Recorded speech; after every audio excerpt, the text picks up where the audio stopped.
Welcome. Everyone is welcome here, regardless of your race, ethnicity, gender identity, or sexual orientation, ability, or disability. Please remember to make space for others, to critique ideas, not people, and of course, to always assume positive intentions. And you can, of course, participate to the extent that makes you feel comfortable. Yes, I think Yasser already went over some of these things, but if you have any needs, please do feel free to let us know. That would be myself, Noreen, or Yasser. Closed captions are available. And if we do any breakout rooms, there will be a quiet room available. And please, you can always message us if you need anything. All right, here's how you can get onto the MYFest Discord community server. This is a nice way to connect between sessions and just have some fun. And I just put it in the chat, but I'll put it in again in a little bit for people who have joined a little bit later. Yeah, and this is for the feedback link, which we'll also put in the chat and remind you at the end of the session. All right, Sam, it's your turn. Great. Thanks so much, Heather, and hi, everyone. So I've just got some slides to share. I've also dropped them in the chat, so if anyone wants to have access to those at any time and to use them following on from this session, just let me know. For people who don't know me, my name's Sam. I'm a professor of creative pedagogies at Edinburgh Napier University in the United Kingdom. That's my email address, website, and Blue Sky handle. And if you want to connect with me offline, please do so. But also, I'm on the Discord channel and really enjoying all of the various daily creates and things that are on there. And again, just privileged to be invited back to MYFest. Great to see so many people in this session. And just, I don't like speaking about myself because I'm not that interesting, but briefly, a lot of my research and work is using different creative forms of pedagogy to explore relationships between different communities and to help platform the voices of underserved and marginalized communities. And one of the ways in which I do that is through games, and explicitly through making and playing games as well. So this workshop, which will last about an hour, just shy, I'm going to talk a little bit about why games are important, which I think you probably know. It's just a bit of a self-selecting session, I imagine. And then we are going to work our way through an entire games design session. So I'm going to caveat that by saying at the end of the session, you will have a lot of questions and maybe some schema for the development of a game. You will not have a fully functional game that you can publish on Board Game Geek or somewhere else, but you will have the beginnings of a scaffold to go with that as well. My delivery is fairly informal, extremely informal. So if I'm saying something that's boring or that you've heard before or that you want to hear more of, just come onto the microphone and tell me. I'm terrible at multitasking, so I'm not the greatest at checking the chat as we go. So just if I'm missing it, Heather or someone, just please let me know. I'll try to keep an eye on it as well. And throughout the workshop, please feel free to engage with each other in the chat, to put your responses in the chat, and I'd love to hear it as well. And just to, I guess, keep everyone grounded, it's a safe space, all voices welcome, all opinion. And if we can, there's a lovely comment that I went to in an earlier MYFest session, which was talking about if we can critique ideas, not people. I think that's such a lovely way of phrasing it. So if we can bear that in mind, and really looking forward to designing a game with you all. So first of all, why analog games? Well, what is it? Basically a game that's not digital, right? So this could be a cards game, it could be a boards game, it could be a dexterity game, it could be a role-playing game like Dungeons and Dragons or something like that. And the question I always get asked in talks, in workshops, in papers by reviewer two, in grant applications is, why analog games? Well, digital games are great, right? But as I've written here, the strength of analog games lies in the creation of a safe space in which to engage in discussions of complex and at times contentious topics and enabling people to take control of their own learning. What does that actually mean? What that means is that when we're sat around a gaming table together, we enter into a new series of contracts that to some extent are devolved from our hierarchies and relationships away from the gaming table. And what that means is that we can then start to have conversations and relationships that we might not necessarily have away from the gaming table. So to give you a good example with, in my opinion, what is not a good game, if we're playing Monopoly, it's acceptable, indeed encouraged, for all of us to try and bankrupt each other. So I would be trying to bankrupt Rebecca, Rebecca would be trying to bankrupt Charles, Charles would be trying to bankrupt Noreen, etc. Now, this is behavior that is morally repugnant away from the gaming table, but which is encouraged at the gaming table. So that means that we're able to then start having a new identity, new conversations, and to think differently about hierarchies that might exist away from the gaming table. In games, scholars might call this the magic circle, but that's basically what this means. And the other thing I've put there is that I haven't put there that analog games are really great for is they're super cheap, right? If I want to go and edit or make an analog game, really, all I need is some pen and a paper. If I want to go and edit and make a digital game, although I know that tools exist to enable this to happen, it's much more complex. Similarly, if I want to, as we'll come on to, edit a commercial off-the-shelf, like AAA analog game, I can do so really easily with a pen and paper. If I want to go and edit a AAA digital game, I need a very high level of coding skills and also some skills that are probably dubious in terms of legality for modifying the source code, etc. So games are a really, really powerful way of starting to have these conversations, and that's in playing them. I'll come on to making them a second as well, because as Matt has put in the chat, making games with students and colleagues and participants is even more powerful. So I'm going to talk for a few more minutes and then we'll get into the actual exercises. But I want to just ask by asking people, what games do you play? Can you just put in the chat like what games you play? And like we will have no snobbery here. So if people play Monopoly, that's fine as well. If people play, I was playing Dobble last night with my 5-year-olds, and if you play Uno, likewise, if you play Gloomhaven or Seventh Continent or any game with extremely high gaming literacy, that'd be good. Harmonies, that's very nice. Watergate is a great game. I've played that. Is that the D&D one? That's a really cool board game. Yeah, Simulated Children, yeah. Wingspan, Dominoes, French Rummy, all really good. Wingspan's a beautiful game. Elizabeth Taylor. Elizabeth. I know her first name because I messaged her about something recently. Play 21 whilst out at restaurants, great. I mean, obviously card games are good here as well. I'm a big game. Spirit Island's a fantastic. Spirit Island is an amazing game for considering the intersectionality of colonialism as well. So that is a great game. Mostly tabletop RPGs, great, Charles. So things like Dungeons and Dragons, I guess, and maybe also, I don't know, I'm looking at your bookshelf behind you. Are you into steampunk, cyberpunk kind of stuff as well, maybe? If people are into tabletop RPGs, I'd really encourage people to check out a game called Trophy, Trophy, which is kind of an indie RPG that I'm working with the developer on and creating a climate crisis version of that. There's some amazing games here, right? This is really, really cool. Thank you for putting the Board Game Geek on. Oh, clearly we are amongst friends here, which is great.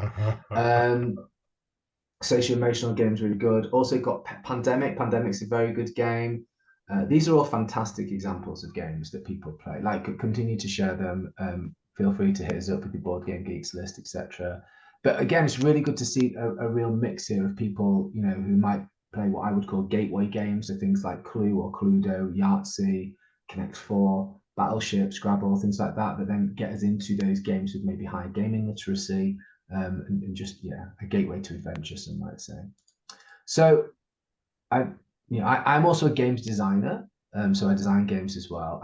And we got into this kind of accidentally, me and my colleague Paul Wake, who's a professor of game studies at Manchester Metropolitan University.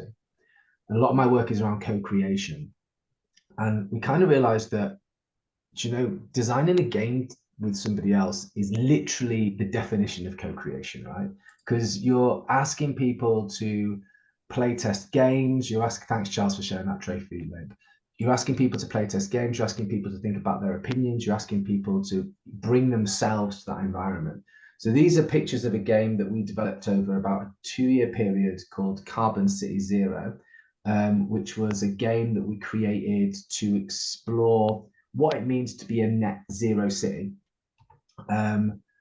So here's development with some policymakers, with some scientists, with some community groups, with some school children which aren't here, and some journalists as well. This is just to show you what the design development looks like. So literally on the left, you can see this is me and Paul sketching stuff out with pen and paper, right? At this point, we played the game until we knew it worked mechanically. So what I mean by that is we played it so that it actually worked as a game. And then the second and the third image was as good as I could get it looking with my limited design skills. And then you'll see what happened is that from the third to the fourth, we employed a professional artist. So yeah, this is a guy called Tony Pickering, who's an amazing Manchester-based artist, and he did all these beautiful images and games design. And we also worked with some accessibility consultants, including Michael Heron, who does some amazing work on accessibility in games. But I just wanted to see what it kind of looks like in terms of an actual design development. But as you can see, the card on the left, anyone can do this. And we used this to play test the game and to start making it. And what we did was we kind of had all these discussions with various community groups, or some people might call them stakeholders. I don't really like that word, but various different community groups, asked them their opinion. And then we took this into the first development of the game, played it with different groups, co-designed, co-created with them. And then we ended up with this, which is a game called Carbon City Zero, which we launched on Kickstarter a few years ago now. It was really successful. I think we raised like, I don't know, $50,000 almost, like quite a lot of money, none of which went to me, all of which went to making the game and then buying copies to give to various charities as well. And you can check it out on Board Game Geek. And what was really cool was we designed this game, right? And the idea is that you're competing as mayors of different cities to become the world's first carbon zero city. And then we got feedback from the different communities saying, this game's cool, but why are you competing with each other? Surely this should be a collaborative venture to, globally become the world's first carbon zero city. To which point me and Paul said, that is fantastic feedback. And we have no response other than to design a new game. So we then designed a new game, which was then collaborative. So you either all won or lost together rather than competing against each other. And then that was launched on Kickstarter. And then it was bizarrely actually taken up by Lawrence King Publishers as actually released as a proper official game, for which I do get a tiny amount of royalties, but it's like a cup of coffee every 2 years once the advance is paid off to, which went to a charity. So it's all good. But yeah, that's kind of, I'm telling you this so that you know that I have some credibility as a games designer. But we're going to get into the actual meat now. We're going to design our own game, right? So Paul and I get loads of requests all the time about how do you go about designing the game. And so what we thought was we'd write a paper. So there's an amazing series that people might be familiar with in PLOS computational biology called 10 Simple Rules. Even if you're not a computational biologist, I'm not. It's an amazing paper, series of papers. It's like things like 10 simple rules for a presentation, 10 simple rules for a poster. There's even one seriously called 10 simple rules for winning a PhD, for winning a Nobel Prize, written by a Nobel Prize laureate. 10 simple rules for managing your manager, 10 simple rules. Like, it's really, really cool series. And so we wrote one called 10 simple rules for designing analog science games. And what we're going to do is we're going to go through each of these steps one by one. I'm going to introduce it a little bit, and then I'm going to have a couple of questions, and then we're just going to spitball. We're just going to write down what comes to your mind. If you feel comfortable and able, sharing it in the chat, and then just kind of take a note of this. And then at the end of the session, like I said, you won't have a game, but what you will have is you'll have this really nice process for you then to take forward and either share with your students or to actually really think then, about designing a game yourself. And this is the process that Paul and I and others use as well as we make it going forward. Yeah, sorry, Maha. If somebody could put the HTML link for that in the chat. You're right. It was. I normally include that as well, but for visually impaired people, apologies. I've only got the QR code there. So if Heather or Yasser could put that'd be that great. Thank you, Heather. Okay, so first step, identify your topic. Okay, this sounds so obvious, but like, what do you want to have a game about? So let's imagine that and again, we can do this through the lens of education. So let's imagine that we're wanting to design a game with or for our students. What is the topic? Is it effective assessment practices? Is it the role of generative AI in higher education? Is it academic integrity? Is it, again, we've designed recently the international experience so that people can play the game and better understand what it means to be an international student. What is your topic? Thank you very much, Heather, for sharing that link. So in this particular image, this is if people played Top Trumps before, this is a game of Top Trumps that we made for the top 50 most polluted cities. So the topic was we wanted people to understand what some of the world's most polluted cities look like in terms of their population, but also their pollution in terms of PM10 and their pollution index. So prompt questions for you. What do you want to communicate and how do you want this communication to take place? So I've put dissemination or dialogue. What I mean by that is dissemination is the one-way exchange of knowledge from one person to another. So me trying to tell people, this is some information I would like you to know. So for example, let's say we're designing a game around research ethic protocols at a university. What I'd like to know is I'd like everybody at the end of the game to know what those research ethic protocols are. Alternatively, we might want the communication to be a dialogue. So we might want to design a game around the challenges and opportunities of generative AI in higher education, in which case we want to not necessarily have the one-way exchange of ideas, but rather facilitate a dialogue during the process of the game. So just take like a minute or so and I'll just talk over the top so that it's not awkward for people. And for people who are watching the recording as well, just do this as you're watching the video.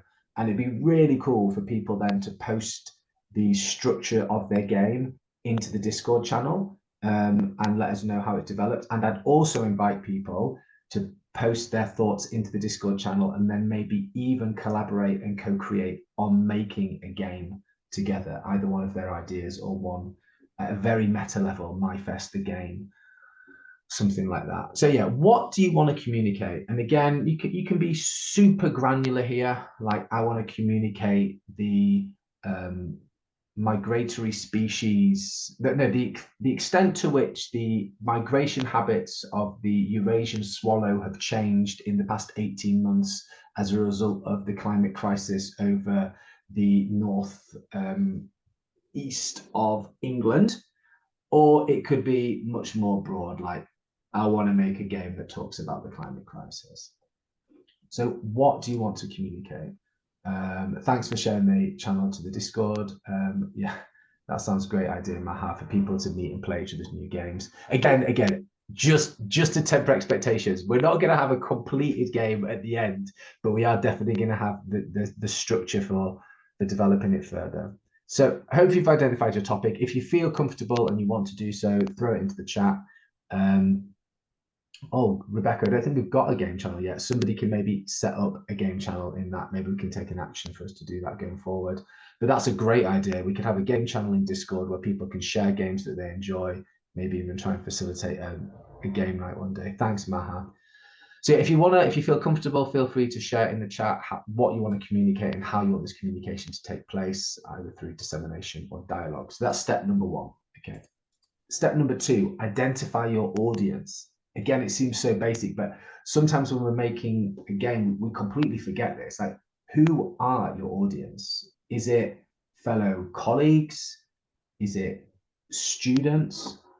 Is it undergraduate students? Is it postgraduate students, who exactly is it? And the image there is a game called Science Valence Ninjas, which is a really cool game that these people designed, that basically teaches about the concept of valence in chemistry, as like a pair matching game with ninjas, because kids love ninjas, right?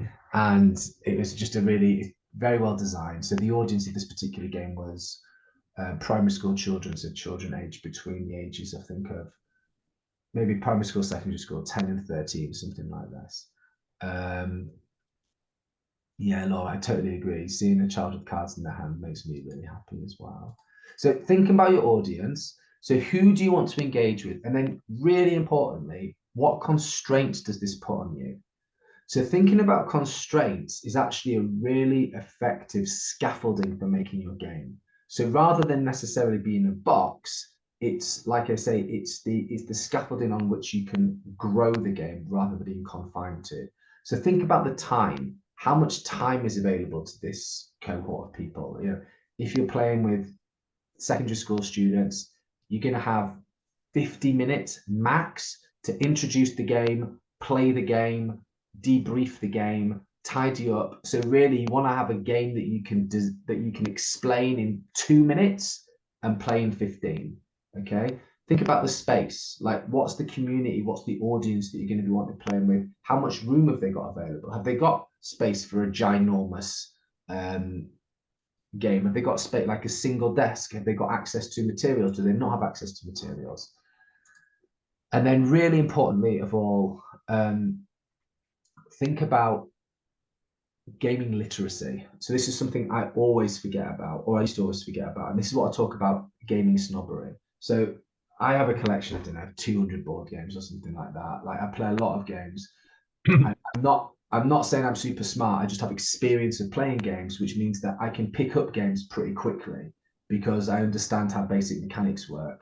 And so a game that, you know, and some games take an hour to explain and 12 hours to play, even for someone with high gaming literacy. Something like a tabletop role-playing game like Dungeons and Dragons, yeah, you can introduce it super quickly, but you can also spend a long time doing that. And as Charles and others will attest to, campaigns can go on for months, if not years, if done correctly. So really think about what the gaming literacy of your audience is. You know, how can you bring them on board and make them feel included, rather than here's this cool game that you might want to play, but which is actually very, very complex for someone who's new to gaming. That game that I mentioned is called Science Valence Ninjas. You'll find it in the link in that paper as well that I shared around with everyone. I think it's definitely a game that you can download as a PDF. Even if you can't, you might not be able to buy the original game now because of popularity, but we'll see. So yeah, so make some notes on who do you want to engage with, I guess, and why. And again, as broad, I think it helps here to be a bit more specific. So secondary school students from I don't know, from a local community who have after school club on a Wednesday, and I'm going to go and spend 50 minutes with them playing games. So that tells me about my time, my space, and my gaming literacy. And again, using those constraints as a way to scaffold the creativity rather than to box anything out as well. Okay, point number 3, adapt an existing game. So this is a image from a game that Paul and I designed. So people might have heard of a very well-known game called Catan. So Catan is a game that has some issues. When I describe it, you'll see why. But basically, there's an island called Catan, and you take the role, for want of a better word, of colonizers who want to go and make the most of your territory on this island, and whoever gets the most wins the game. Okay, I'm being a bit unfair to it. It's not quite as insidious as that, but it's a really interesting game. It's sold tens of millions of units, but it's really, the game is about resource hoarding. And so Paul and I thought it'd be really cool to explore what would happen if there were actually limited resources on the island, so that if you used up like the wood or the bricks or the wool, you would potentially create a runaway greenhouse effect that would then lead to the complete destruction of the island of Catan or not. So we designed this game called Catan Global Warming. We came really close to it being like an official scenario. We had like chats with Benjamin Tauber, who's the son of the original games designer, which was really cool. But it's not an official scenario, but you can still download it from lots of various sources. And again, what this was really cool for was that rather than making a game from scratch, which is quite complex, we were able to adapt a game that we knew really, really well. And what that meant was we could use the underlying mechanics or how the game worked. We could play with it. We could mess around with it. And then also, when we came to show the game to other people, lots of people had played this game before or knew how to play it. So what we were introducing was an additional expansion to that game as well. So just think to yourself, are there any commercial off-the-shelf games that already deal with a similar scientific topic? And are there any other games that you would like to adapt?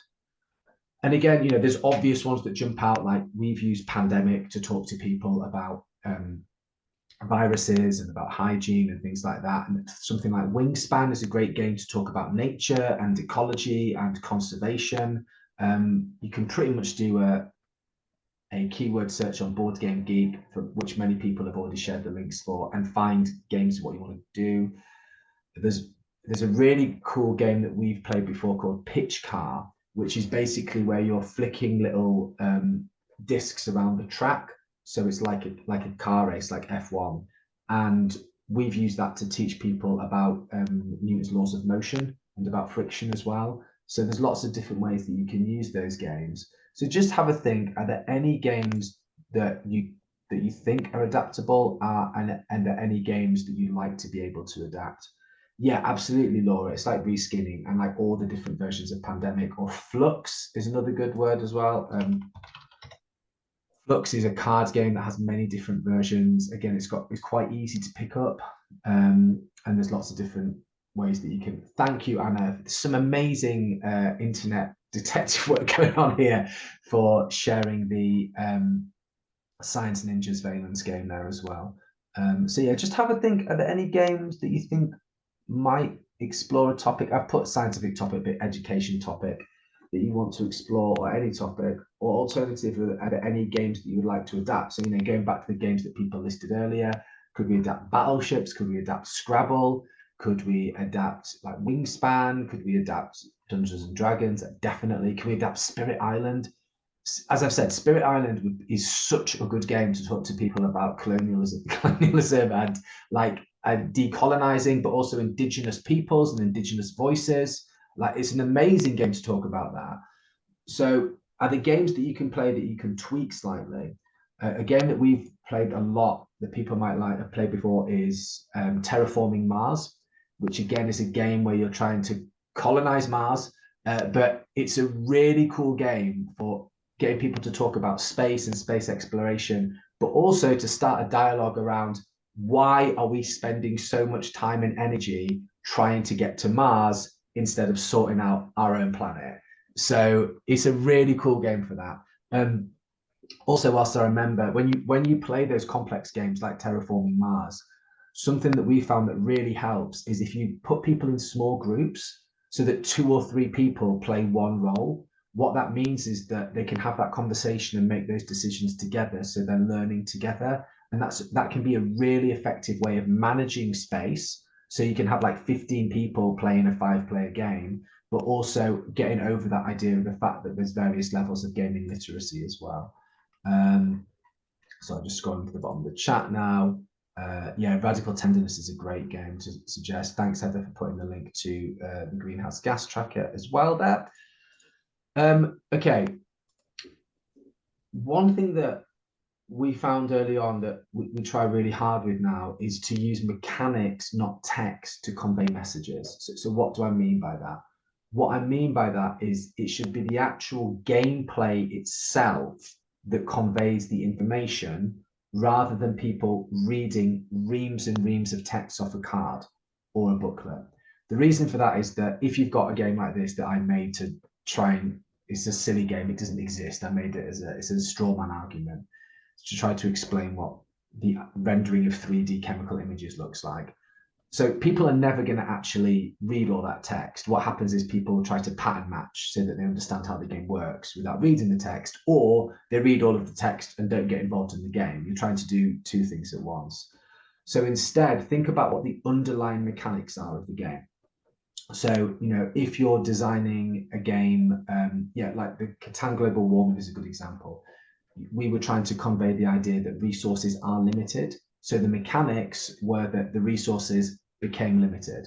There wasn't like reams and reams of text for people to read. It was just the resources became less and less and less and less. So that at the end of the game, people were like, oh, right, there's not an infinite number of resources. There's actually a limited amount that we need to collaborate with. Similarly with Carbon City Zero, with the World Edition, the mechanic is that you're collaborating together to either all succeed or all fail. And that's the key message that we want to convey, that the climate crisis is something that we all win at or we all lose at as a collective.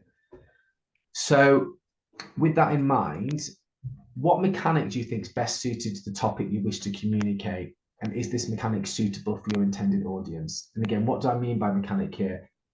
Acknowledging the fact that there's people with various levels of gaming literacy in this call. So we can take a mechanic to mean something like a deck building game at a high level. So that's a game where I'm trying to assemble a deck of cards that enables me to do what I want with that deck of cards. So to assemble the most powerful deck of cards. It could be a collectible card game, something like Pokemon or Digimon, where we're collecting various cards or Magic the Gathering. There could be a push your luck mechanic. So it's a game where basically you're kind of taking a risk every time you play to be able to push it a little bit further. Or like more broadly speaking, like for people with maybe a lower level of gaming literacy, is it a board game? Is it a card game? Is it a tabletop role-playing game? Is it a dexterity game? So dexterity games, something like Jenga, where there's a natural element of physicality involved in it, and again, really thinking about the accessibility issues there that may cause. So, what mechanic do you think is best suited to your topic, and how do you think is it suitable for your intended audience? Yeah, I thank you so much for making the link with Freya. I think that's I don't often think about pedagogies of the oppressed when I'm designing games, but I should do more because that's a really great link for people to think about there. So yeah, the idea about, as Matt has put in there, what does winning mean? And actually, do we move away from winning, and instead do we just have this opportunity of learning? And actually, then we're all winning at that point. But again, it's understanding who those audiences are, what they feel comfortable with, how they want to engage with it as well. Noreen, I'm so glad that Jenga and Bingo remind you of your childhood. Me too. So, normally not at the same time, although it probably has happened.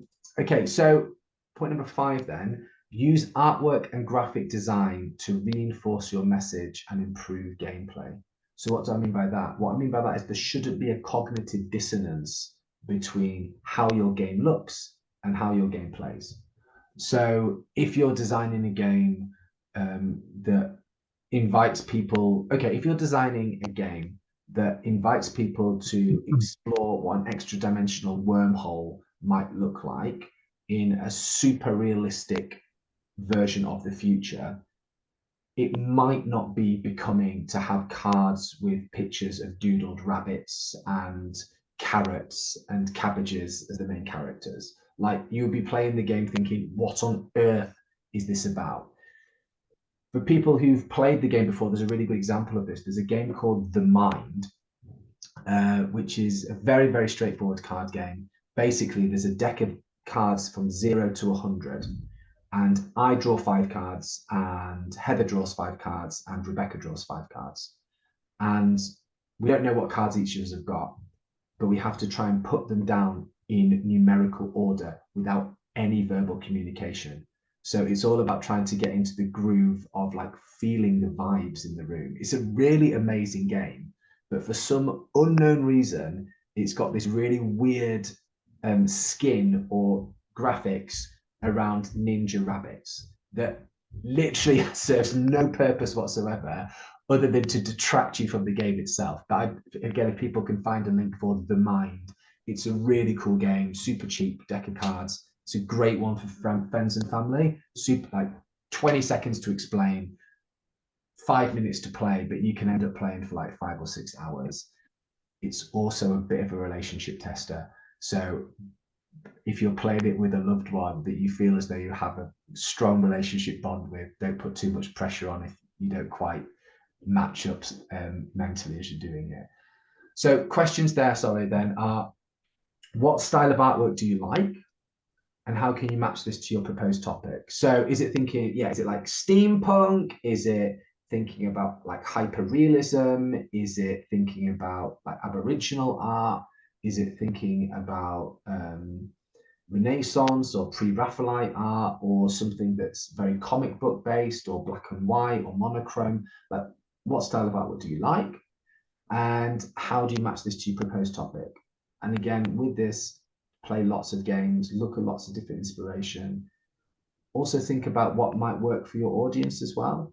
So what do they like? What feels appropriate to them? And again, Science Ninja Valence is a great example of this. It's an aesthetic that looks really pleasing, that plays in very well with what they're trying to convey, and also is great for the target audience. I also think something like Terraforming Mars is a really good example of this. Like, the artwork feels futuristic, it looks really cool. It's got quite nice components as well. Sorry, just following the chat as well as we go through. Thank you very much, Laura, for sharing The Mind. I'd really encourage people to look at that. It's a great game. Okay, great. So the next thing then is to make your game accessible. So what are the specific needs and experiences of your intended audience, and how can you make your game easier to play for everyone? So an image that I've put together for this is, there's a really cool website called colorblindness.com. And if you put in images into that website, it tells you what it looks like for people that suffer from different types of color blindness. And what you realize is that if you design a game that purely relies on color, you're excluding a lot of people. There's also this really cool thing, right, from disability studies called the curb cutting effect that people might have heard of. Basically, what this means is that, you know, when you have like a pavement or a sidewalk and people cut it down to the road level so that people in wheelchairs can easily get up. But that also benefits other people as well. So, you know, it benefits people with deliveries, it benefits people with other people with mobility issues, it benefits people with buggies, it benefits people just wanting to get down to the road easier. So it's called the curb cutting effect, this idea that making something accessible for one group actually makes it accessible for everyone. And it's the same with games design. Like, if you design something so that it's not reliant on color, what that means is that people that are colorblind can play as well. But it also means if you're playing the game in like a really badly lit area, you can still play. So it just makes it better for everyone. Check out colorblindness.com. It's a really, really great resource. There's a guy called Michael Heron, and he does some work with an organization called Meeple Like Us. So a meeple is that kind of little person that you see in gaming design sometimes. If you look at the bottom right card on this screen, there's a little person. That's like what a meeple is. So he has an organization called Meeple Like Us, which basically looks at many commercial off-the-shelf games and ranks them in terms of how accessible they are or not, and also provides expertise and guidance for people in terms of accessibility, and he provided a lot of the help for us. So yeah, make your game accessible, not just so a small selection of people can benefit, but so that everybody can benefit from it as well. Thank you everyone so much for sharing all these resources. Also, just as a side, we really struggled with putting make your game accessible as low down as 6. We really, it's probably one of the first things you should think about, but it's just in terms of taking people through the game's design process, like the earlier questions just are maybe pre-questions to actually starting the game, like getting things down on paper. But making your game accessible is something to really have in your head from the very start. Make your game fun. Okay, so this is a game that I designed called Climate Change Bingo. Is this a fun game? I don't know. So the key thing is that basically you want to design a game that your intended audience want to play of their own volition. You don't want a game that you design and then, like, I always think your kids in an elementary school and the teacher brings down the edgy game for fun and all the kids like, oh, sir or miss, do we have to play that game? Like, that is not the reaction you want. What you want is, can we play that climate change bingo game again? And again, it's about moving beyond like snobbery and thinking about what your audience want, but really making a game that's fun. In terms of making your game fun, how can you present a challenge that's suitable for your intended audience? Again, think about your intended audience. And then how might you treat your game, treat the relationship between skill and luck? Okay, so a game that is almost 100% based on skill is chess. There's a tiny amount of luck in terms of whether you draw the white or the black pawn at the start, but almost entirely based on skill. At the other end of the spectrum, a game that is 100% based on luck is Snakes and Ladders. There is no tactics in Snakes and Ladders. There is tactics in Monopoly that we could talk about at another session, but there are no tactics in Snakes and Ladders. It is an infuriating game, but it is a game that some people nevertheless find fun. So yeah, really think about the gaming literacy, the audience, and then how can you have that balance between skill and luck for people as you go. Yeah, bingo card creator. Thanks, Bonnie. That's great. Okay, number 8, playtest all aspects of your game. So what I mean by that is when you're playtesting a game, I design a game so that it works. Then I have my games designer together. We'll just make sure that it's at a stage that it's not embarrassing to share with people or a waste of their time as well. Then we kind of have our inner circle of friends or fellow games design makers that we'll share something with, play it with a few times until we know the mechanics work or don't work. And then we'll take it out to the outer circle. So our intended audience, be it journalists, policymakers, school children, educators, whoever. But we also, as you can see from that questionnaire there, we want to find out not only did people have fun, did the game work, what conversations did the game start? Like, and also if you're designing, if the game's design process itself is part of it, how did people enjoy the design process? So really thinking about, this is an example questionnaire for Catan global warming that we made. So the almanac was kind of just like a little booklet that came with it explaining, like an FAQ, the flip mechanic and the fallow period and intensified production were game mechanics, and we wanted to understand if they facilitated conversation around the table. So basically we did a play test with lots of different people and we asked them these questions. So it's not only does the game work, it's did you have fun playing it and what kinds of conversation did it start doing as well. Oh wow, I did not know that Snakes Ladder came from India either, Laura, thank you. And yeah, the Whitworth is amazing. So thank you very much for sharing that link. So who will you play test your game with? And what do you want to ask? And how will you capture this? So are you going to play test your game with other games designers? Are you going to play test your game with your intended audience? And again, thinking about that inner and outer circle is a really nice way of approaching it. And then what do you want to ask and how will you capture this? There's a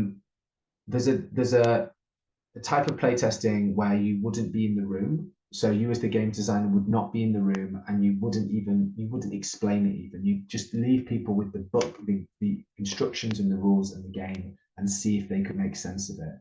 And they should be able to, because unless you're going to be in everybody's living room playing the game with them, you want them to be able to play the game themselves without your interjection. So really, what do you want to ask? Do you want to understand if they understand what the rules are? Do you want to understand if the game's accessible for them, if the game's fun, if it sparks dialogue? What do you want it to be? Okay, cool. Yes, adding agency by cards in Snakes and Ladders is a very good suggestion, Heather. Just the vanilla version of Snakes and Ladders, though, I still attest, has no strategy, just 100% luck, of which I do not possess much.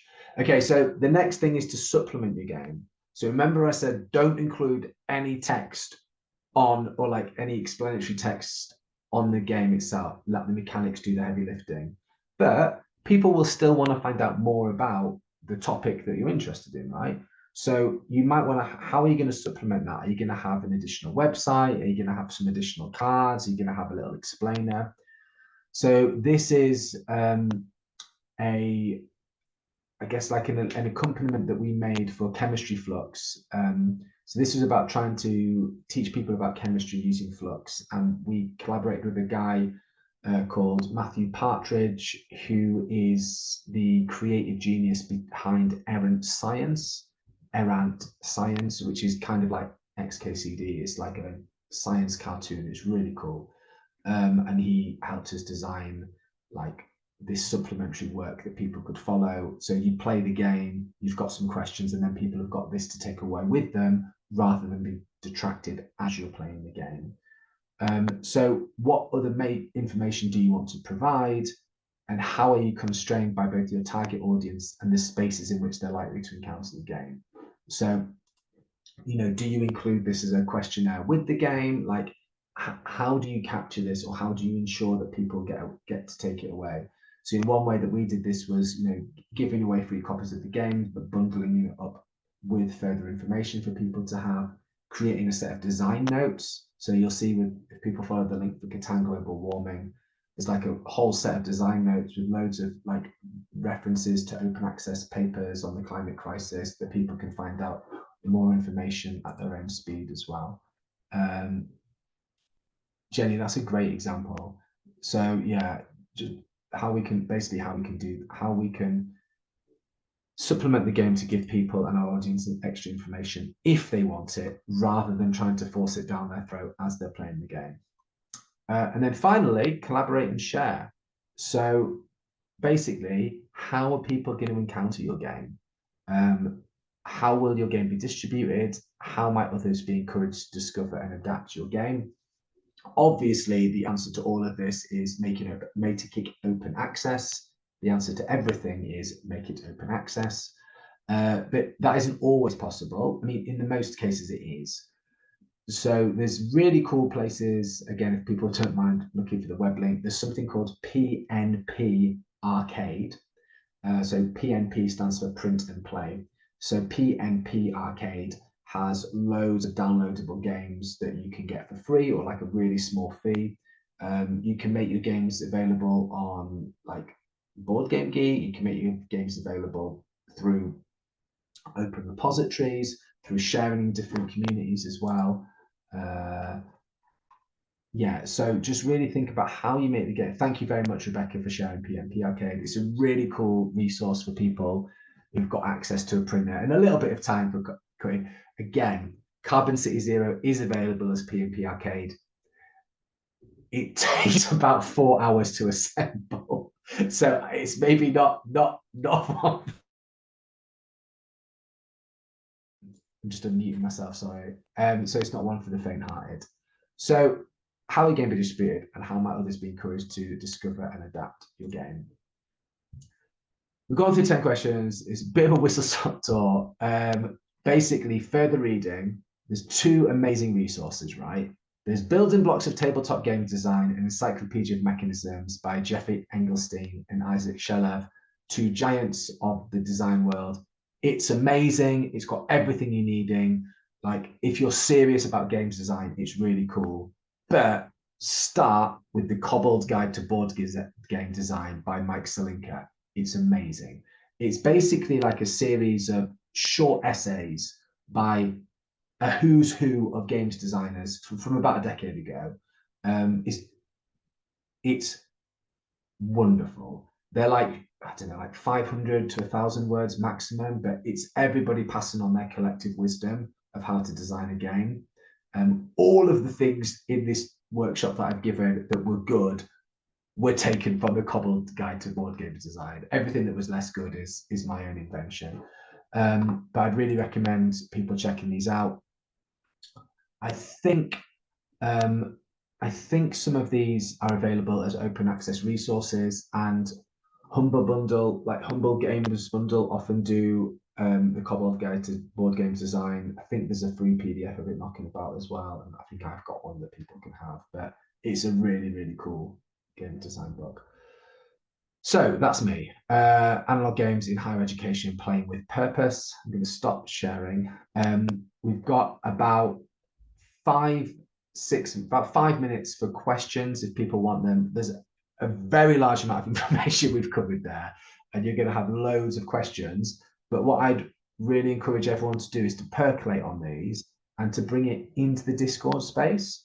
And if you know, from the very, very active chat, it's clear that people are really interested in designing games and want to design games as well. And it's an amazing way to collaborate with people. And so if by the end of MyFest, people have collectively thought about how to create a game together, I think Maha and everybody would be very delighted as that. So yeah, thanks everyone. Happy to take any questions or comments that people might have for the next 5 minutes or so. And obviously just feel free to follow me up offline or on even better on Discord with everyone as well. And yeah, this is the most active chat session I've seen in a webinar for a long time, which is great. And I'm sorry that I wasn't able to follow it as closely. And thank you everyone for being such willing collaborators in throwing all those links in as I asked for them as well. You're all very kind. And yeah, thank you very much for being part of this session.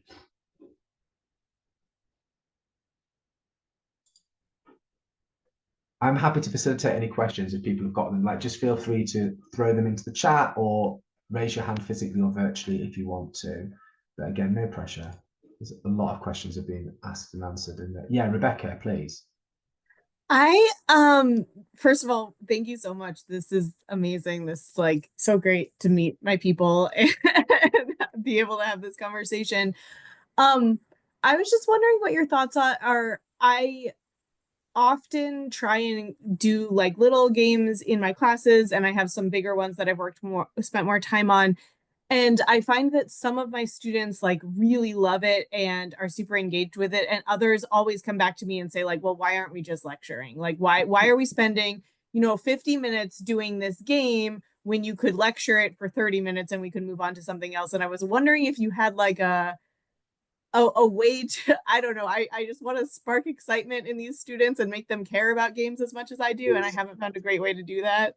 It's such a great question. So like, I get this all the time, and like that we're paying X amount of tuition fees, and you're bringing a game into the classroom. What is this, right? So two things. One, all of our learners are different, and we're not going to please everyone necessarily. And those people that really engage with the game are maybe people who haven't had that opportunity to engage with the material before, and that's really important. And certainly, I found in a lot of undergraduate classes, those people who and like super introverted normally are like, oh, what? We're playing games? Cool, come, I'll explain how to play this, right? And it's this really nice flip.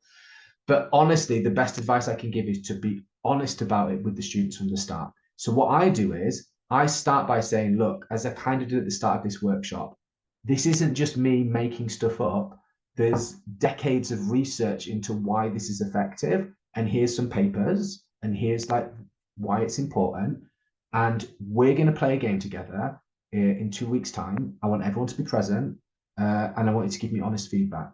And we're going to treat it like a normal session. And if you have that openness and that honestness, but again, wrapping it with the scholastic intent, that does seem to be a really effective way of getting around that issue, which I've encountered many times, Rebecca. Thank you so much. No worries. Probably got time for like another quick question if anyone's got some. I'll just check in the chat as well. Oh, I'll check that out. Thank you, Laura. Amazing. I've read like lots of games design books as well. Have I ever made a poetry game? Oh, don't be telling me that. Yes and no. Like it's Jenny's such a tease. Like yeah, maybe. But there might be a game in the works on that. I don't know. I just want to end with one last thing, because the people who I'm just doing some internet searching now. Yes. Okay. For people who like reading, which is everyone here probably, I want to share everyone this book. So this is by Bernard Supes. It's called The Grasshopper. It's just Games, Life and Utopia. It's amazing. Like, read that book. Like it was, everyone's got different opinions, so you can not like it if you don't want to. But for me, it was transformative, and it kind of, the whole argument is, you know, the ants and the grasshoppers, like in Aesop's fables, and basically the grasshopper plays all summer long, just messing about, playing the fiddle, joking, having fun, whilst the ants are really hard gathering all the food so that in the winter they'll be okay. And then in the winter, the grasshopper's like, ah, and the ants just show them anyway. This book's all about basically the grasshopper got it right. And we should be playing, and we should be creative, and we should be having fun. It's a beautiful book that's wrapped up in games and gaming pedagogy.